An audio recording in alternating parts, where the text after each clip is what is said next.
바벨론을 심판하시는 하나님의 예언의 말씀입니다. 그 당시 바벨론은 초강대 국가였습니다. 우선 앗수르를 멸망을 시켰고요. 또 남쪽에 있는 애국과 전쟁에서 승리를 했습니다. 그래서 세계를 제패한 초강대 국가라고 말씀을 할 수가 있습니다. 그러나 아무리 강력한 제국이라 할지라도 하나님의 손에 멸망을 당하는 겁니다. 그들의 죄악과 우상 숭배로 인하여서 하나님께서 그들을 심판하십니다. 이 세상 모든 만물의 흥망성쇠는 하나님의 손에 달려 있다는 것을 말씀하고 있습니다. 하나님께서 바벨론을 멸망시킬 때 그들의 우상들이 다 깨트려집니다. 그들은 도망을 갈 수밖에 없었고 바벨론은 심한 수치를 당할 수밖에 없는 심판을 받게 됩니다. 예레미야 50장 4절 5절 말씀입니다. 여호와의 말씀이니라. 그날 그때에 이스라엘 자손이 돌아오며 유다 자손도 함께 돌아오되 그들이 울면서 그 길을 가며 그의 하나님 여호와께 구할 것이며 그들이 그 얼굴을 시온으로 향하여 그 길을 물으며 말하기를 너희는 오라 잊을 수 없는 영원한 언약으로 여호와와 연합하라 하리라. 하나님께서 바벨론을 멸망시키지만 이스라엘을 회복시켜 주시는 약속의 말씀을 주십니다. 하나님은 결국 심판이 목적이 아니라 회복이 목적이라는 것을 말씀을 통해서 확인할 수 있습니다. 남유다 백성들이 북이스라엘과 함께 본국으로 돌아오게 되는데요. 그 돌아오는 모습이 세 가지가 있습니다. 첫 번째는 울면서 돌아온다 라고 말씀을 하고 있습니다. 그 눈물은 어떤 눈물일까요?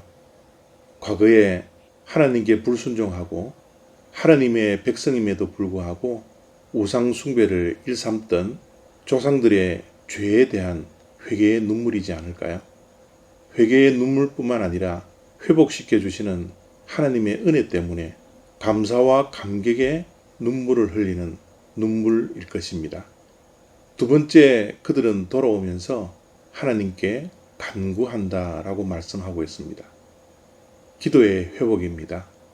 하나님을 의지하지 않았고 하나님을 믿지 않았던 유다 백성들, 이제는 하나님을 의지하며 하나님을 신뢰하는 기도를 하면서 그들의 발걸음을 남유다 땅을 향하여서 걸어가고 있는 것입니다. 세 번째는 가장 중요한 것인데요. 잊을 수 없는 영원한 언약으로 인해 하나님과 연합하는 것, 하나님과 하나 되는 회복입니다.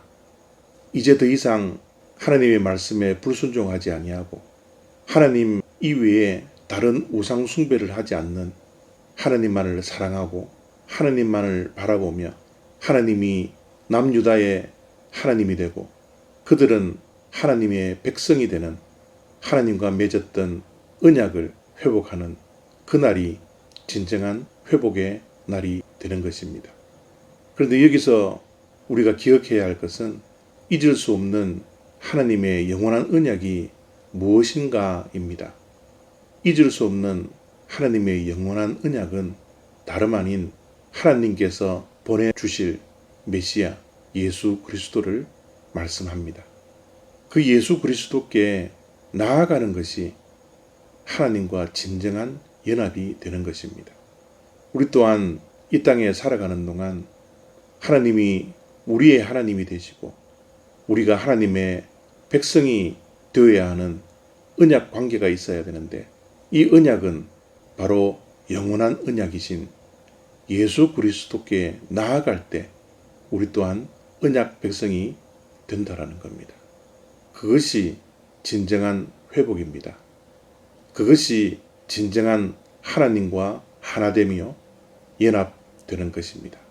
오늘도 우리는 무엇을 향하여 나아가고 있습니까?